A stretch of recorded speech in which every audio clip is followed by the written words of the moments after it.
Hello, this is Ron Paul with your weekly update for November 19th.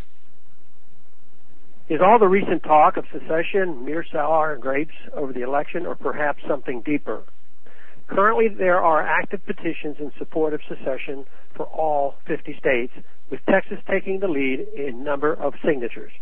Texas has well over the number of signatures needed to generate a response from the administration. And while I wouldn't hold my breath on Texas actually seceding, I believe these petitions raise a lot of worthwhile questions about the nature of our union. Is it treasonous to want to secede from the United States? Many think the question of secession was settled by our Civil War. On the contrary, the principles of self-governance and voluntary association are at the core of our founding. Clearly, Thomas Jefferson believed secession was proper, albeit as a last resort.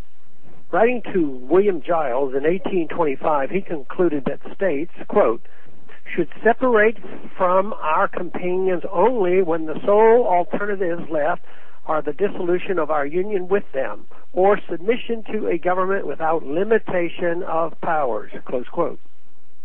Keep in mind that the first and third paragraphs of the Declaration of Independence expressly contemplate the dissolution of a political union when the underlying government becomes tyrannical. Do we have a government without limitation of powers yet?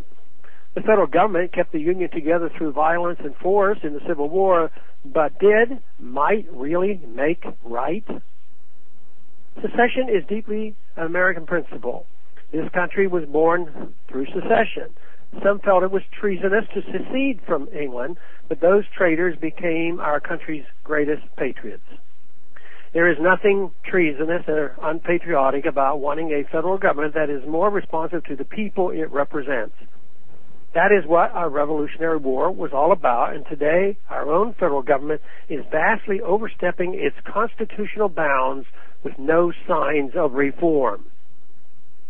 In fact, the recent election only further entrenched the status quo. If the possibility of secession is completely off the table, there is nothing to stop the federal government from continuing to encroach on our liberties, and no recourse for those who are sick and tired of it. Consider the ballot measures that passed in Colorado and Washington State regarding marijuana laws.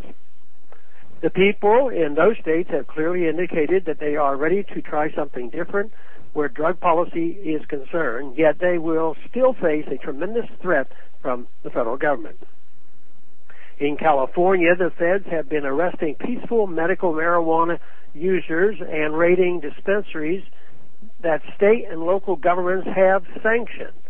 This shouldn't happen in a free country. It remains to be seen what will happen in states that are refusing to comply with the deeply unpopular mandates of Obamacare by not setting up health care exchanges.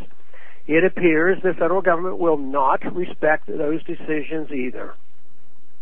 In a free country, governments derive their powers from the consent of the governed. When the people have very clearly withdrawn their consent for a law, the discussion should be over.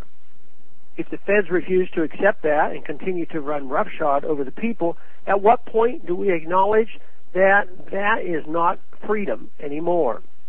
At what point should the people dissolve the political bands which have connected them with an increasingly tyrannical and oppressive federal government? And if people or states are not free to leave the United States as a last resort, can they really think of themselves as free? If a people cannot secede from an oppressive government, they cannot truly be considered free. Thanks for calling this update. A new update is placed on this number, 888-322-1414, every Monday.